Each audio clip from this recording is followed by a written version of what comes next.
Plants use light energy from the sun to form glucose from carbon dioxide and water according to the equation below.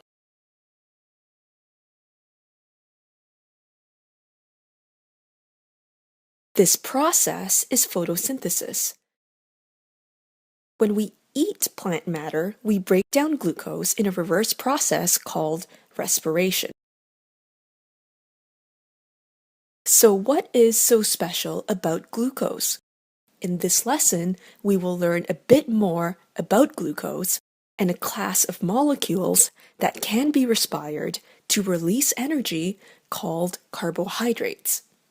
These carbohydrates, as suggested by its name, contain carbon, hydrogen, and oxygen atoms.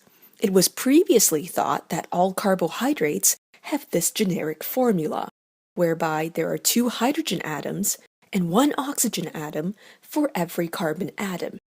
But we know now that some larger carbohydrates do not follow this generic formula, so it is no longer used. Glucose is a monosaccharide, or a simple sugar made of 1 subunit, as the prefix mono suggests. Disaccharides are made of 2 monosaccharides joined together by a glycosidic linkage. The 2 monosaccharides will undergo a condensation reaction to form the disaccharide. A condensation reaction is one where 2 molecules combine to form a larger molecule via the loss of a smaller molecule, in this case, water. Table sugar is actually sucrose, which is a disaccharide formed from fructose and glucose. Lactose, a sugar found in milk, is also a disaccharide formed from galactose and glucose. Have you noticed that all the simple sugars that we've discussed contain the suffix -ose? The enzymes responsible for breaking down the glycosidic linkage in the disaccharides have the same prefix as the disaccharide and with the suffix -ase. People who are lactose intolerant do not have sufficient lactase in their gut. Lactase is the enzyme that digests lactose. What is the enzyme that digests sucrose? Pause, think, and resume when ready. The answer is sucrase. When you eat starchy foods, such as rice, bread, potatoes, and pasta, you are actually consuming glucose. You may, however, wonder why they don't taste sweet. This is because the glucose monomers are joined together to form a polymer chain. This is like beads on a necklace. The individual beads are the glucose subunits, and the entire necklace is the polysaccharide molecule. Starch is actually a combination of 2 polysaccharides, amylose and amylopectin. The amylose is just like the necklace. It is a long chain of glucose monomers coiled into a helical structure. The amylopectin is like amylose, but with branches of glucose chains. The next time you eat a spoonful of rice, a piece of bread, or a forkful of pasta, try to chew it for 2 minutes without swallowing. You will find that it actually starts to taste sweet.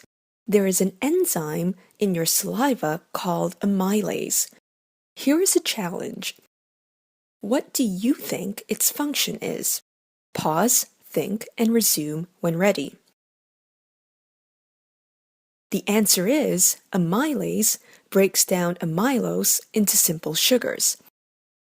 Now, we don't actually store glucose as amylose or amylopectin. This is how plants store glucose.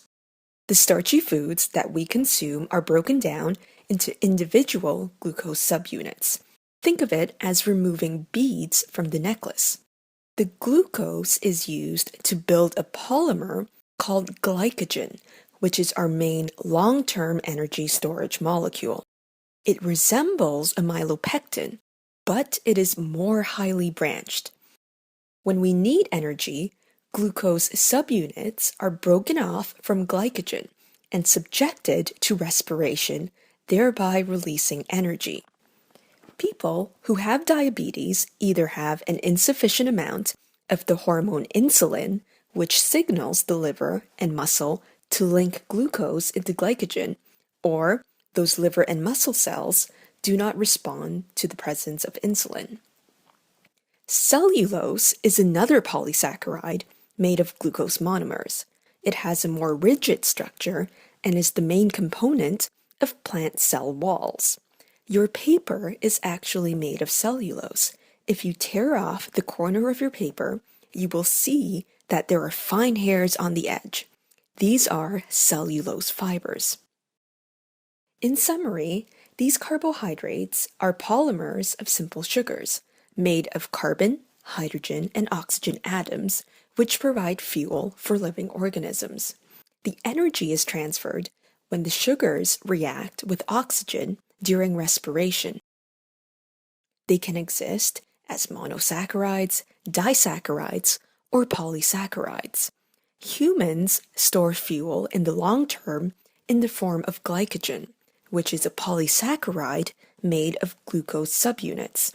This can be broken back into simple sugars, which can be respired when required to give us energy.